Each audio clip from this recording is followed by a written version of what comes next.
Hello दोस्तों, स्वागत है आप सभी का मेरे YouTube channel genius academy Lalpur Udham Singh Nagar पे। आज हम बात करेंगे अकाउंट्स के बेसिक टॉपिक्स।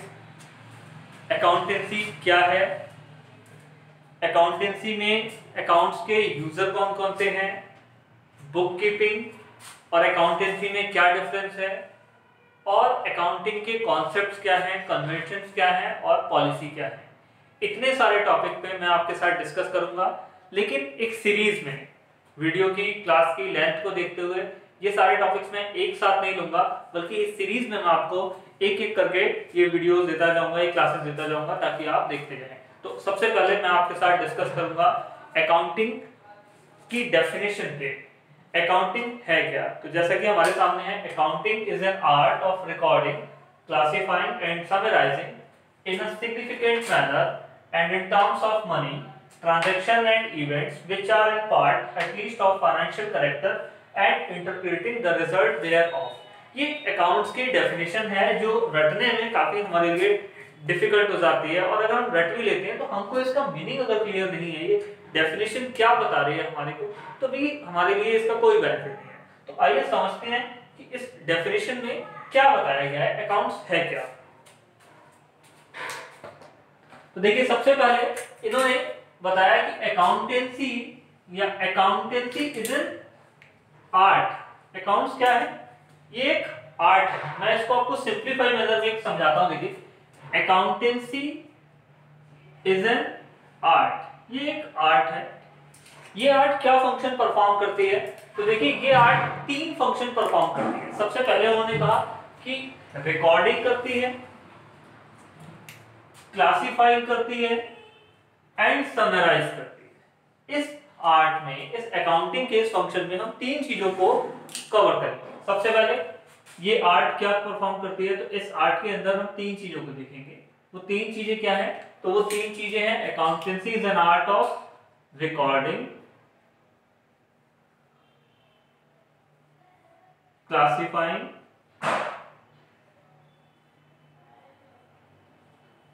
And summarising.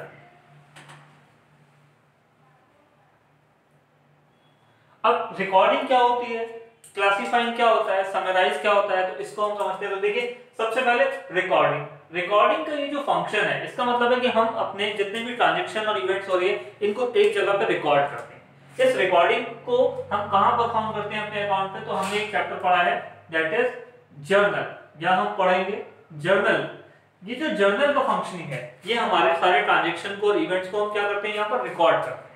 उसके बाद नंबर 2, जो जर्नल की एंट्री होती है, जर्नल की एंट्रीज को हम कहां ट्रांसफर करते हैं? लेजर में। एक एक करके सारी एंट्रीज को हम कहां पोस्ट कर देंगे? लेजर में। तो ये जो क्लासिफिकेशन का काम है, ये हम कहां करेंगे? ये हम करेंगे लेजर में।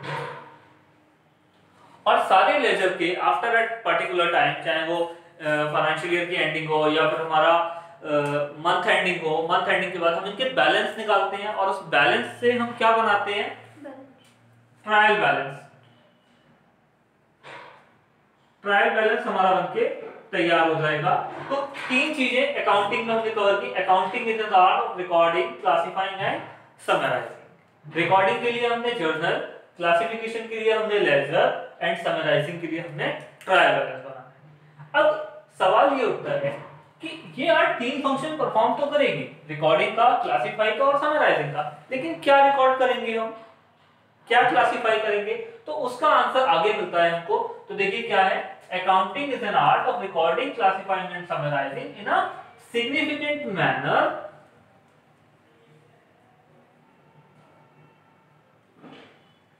Events and transaction.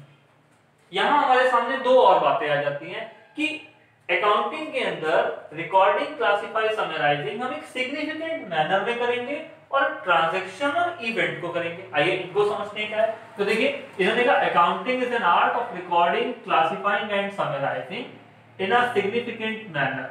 अब सिग्निफिकेंट मैनर क्या है? तो देखिए, इसका मतलब है हिंदी में क्रमबद्ध तरीका। सिग्निफिकेंट मैनर मीन क्रमबद्ध तरीका। जैसे किसी काम को करने का जो प्रोसीजर प्रेस्क्राइब किया गया है, जो प्रोसीजर है, उस प्रोसीजर के तहत ही हमको ये काम करना है। तो देखिए जैसे पहले हमको रिकॉर्डिंग करनी है, क्लासिफाई करना है, समराइज करना है। अब कोई कहे कि पहले मैं लेजर बना लेता हूँ, जर्नल बाद में बनता रहेगा, तो क्या ये पॉसिबल है? नहीं, हमको ये तरीका नहीं फॉलो करना, हमको बताए गए तरीके से ही जाना है, सिग्निफिकेंट मैनर में ही चलना है। पहले हमको रिकॉर्डिंग करनी है, देन हमको क्लासिफिकेशन करना है और उसके बाद हमको समराइजेशन करना है। तो ये क्रमबद्ध तरीका है। अब हम रिकॉर्ड करेंगे, क्लासिफाई करेंगे, समराइज करेंगे, एक सिग्निफिकेंट मैनर में करेंगे। किसको? तो उन्होंने कहा दो चीजों, वो दो चीजें कौन कौन सी हैं? तो सबसे पहले ट्रांजैक्शन, उसके बाद इवेंट। उन्होंने और नहीं कहा है, ट्रांजैक्शंस एंड इवेंट्स, यानी दोनों चीजों को हम अकाउंटिंग में कवर करेंगे। अब ट्रांजैक्शन क्या होते हैं? What is the meaning of transaction? Transaction mean when two hand meet together, come together, a transaction took place. मैं जब किसी से कोई सामान खरीदता हूं तो एक बेचने वाला, मैं खरीदने वाला। जब मैं किसी को कोई सामान बेचता हूं, एक खरीदने वाला, मैं बेचने वाला। मैंने किसी को कोई पेमेंट दिया, एक रिसीवर, मैं पेयर हो गया। मेरे को किसी से पेमेंट मिला, मैं रिसीवर, कोई पेयर है। तो जब दो लोग मिलेंगे, दो जगह होंगे, तो वहां पर एक ट्रांजैक्शन बनता है, जब दो हाथ आपस में मिलते हैं, एक गिवर का और एक रिसीवर का। उसके बाद इवेंट्स क्या होती है? तो देखिए इवेंट्स के लिए जरूरी नहीं कि event two hand comes together. Event इसका मतलब है घटनाएं, घटनाएं जो घट रही हैं, जिनके हमारा कंट्रोल नहीं है। जैसे क्लोजिंग स्टॉक, इसमें क्या हो गया देखो।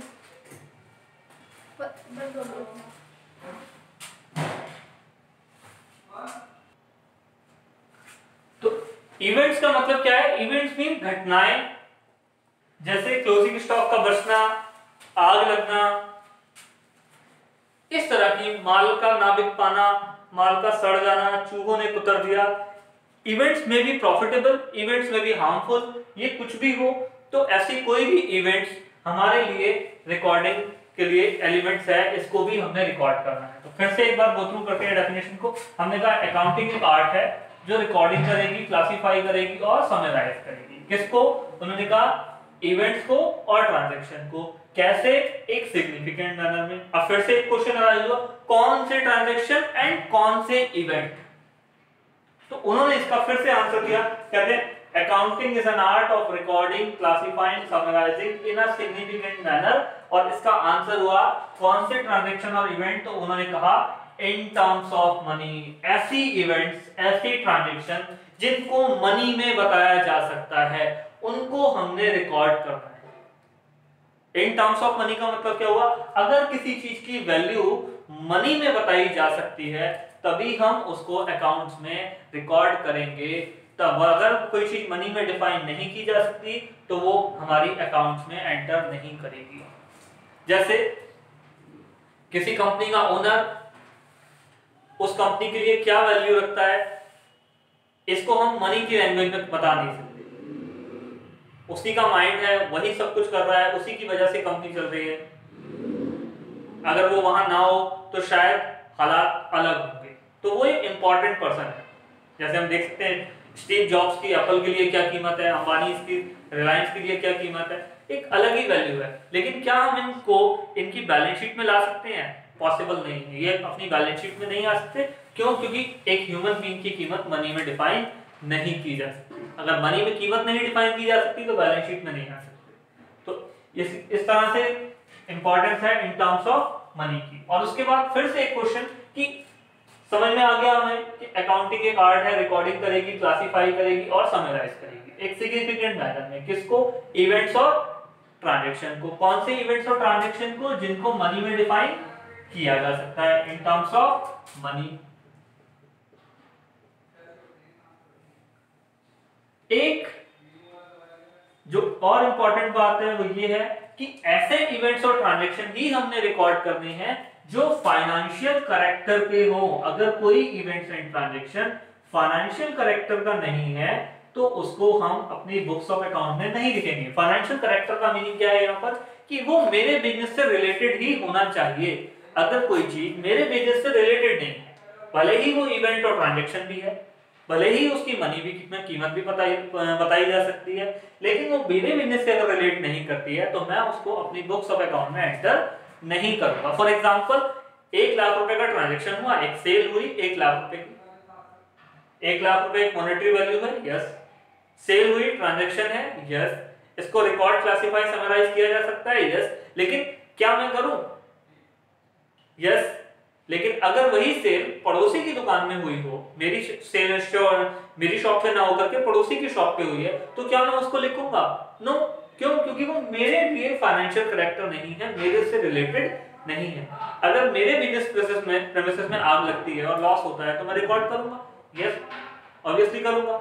लेकिन वही लॉस अगर मेरे एम्प्लॉय के घर पे हुआ, मेरे एम्प्लॉय के घर में आग लग गई, लॉस हो गया, तो क्या मैं रिकॉर्ड करूंगा? सब कुछ सही है, लेकिन उसको मैं रिकॉर्ड नहीं करूंगा। क्यों? क्योंकि वो मेरे एम्प्लॉय के घर में हो रहा है, तो मेरा उससे कोई फाइनेंशियल कैरेक्टर इन्वॉल्व नहीं है, मैं उसको रिकॉर्ड नहीं करूंगा। तो यहां से यहां तक की ये हमारी डेफिनेशन कवर करती है कि अकाउंटिंग इज एन आर्ट, ये एक आर्ट है, रिकॉर्डिंग, क्लासिफाई, समराइज करने के लिए एक सिग्निफिकेंट मैनर में इन टर्म्स ऑफ मनी होना चाहिए, ट्रांजैक्शन या इवेंट होना चाहिए, और बड़ी बात वो फाइनेंशियल कैरेक्टर का होना चाहिए। लेकिन दोस्तों ये सारा काम हमने किया क्यों? हमने कहा हमने पूरे साल रिकॉर्डिंग, क्लासिफाई, समराइज किया, उन्हीं चीजों को किया जो मनी में डिफाइन हो सकते थे। इवेंट और ट्रांजैक्शन को किया उसी तरीके से किया जो आपने बताया था, अपने बिजनेस से रिलेटेड भी किया। लेकिन ये काम हमने किया क्यों? इसका क्या आंसर है? तो देखिए, जैसे आप एक स्टूडेंट हैं, आप स्टडी करते हैं, क्यों कर रहे हैं? उसका बेसिक अभी जो ऑब्जेक्टिव है वो है आपका एग्जाम। आप एग्जाम देंगे, उसके बाद आपका क्या आएगा? रिजल्ट आएगा कि आपने कितनी मेहनत की। सिमिलरली एक बिजनेस एंटरप्रेन्योर, एक बिजनेस जब पूरे साल मेहनत करता है तो उसको भी क्या चाहिए? लास्ट में उसको भी अपनी मेहनत के बदले में रिजल्ट चाहिए। हमने सारे अकाउंट्स, हमने ये सारी मेहनत क्यों की? ताकि हम लास्ट में बता सकें कि हमने क्या रिजल्ट्स अचीव किए। हमारे रिजल्ट्स क्या होंगे? हमारे रिजल्ट्स होंगे हमारे फाइनल अकाउंट। रिजल्ट की भाषा में हम यहाँ पर क्या प्रिपेयर करेंगे? लास्ट में फाइनल अकाउंट बनाएंगे। फाइनल अकाउंट में हम क्या क्या बनाते हैं? फाइनल अकाउंट में हमारा ट्रेडिंग, P&L और बैलेंस शीट, या अगर कंपनी है तो कंपनी के लिए स्टेटमेंट ऑफ P&L अकाउंट और उनकी बैलेंस शीट। तो यहां हमने इतनी मेहनत किस लिए की? ये सारा बताने के लिए कि हमारा फाइनली रिजल्ट क्या होता है। ये डेफिनेशन है जो अकाउंट्स के मीनिंग को क्लियर करती है कि असल में अकाउंटेंसी है क्या। एक लेमैन की लैंग्वेज में अकाउंटेंसी को वो यही प्रायोरिटी देता है कि अकाउंटेंसी क्या होता है, मतलब जो कुछ भी दुकान के अंदर बिक रहा है, खरीद रहा है, उसको हम नोट कर रहे हैं। पर नहीं, ये ऐसे बहुत कई 100 साल पुरानी डेफिनेशन हुई। आज के लेटेस्ट टाइम में हमारी अकाउंटेंसी इतना कुछ कवर करती है।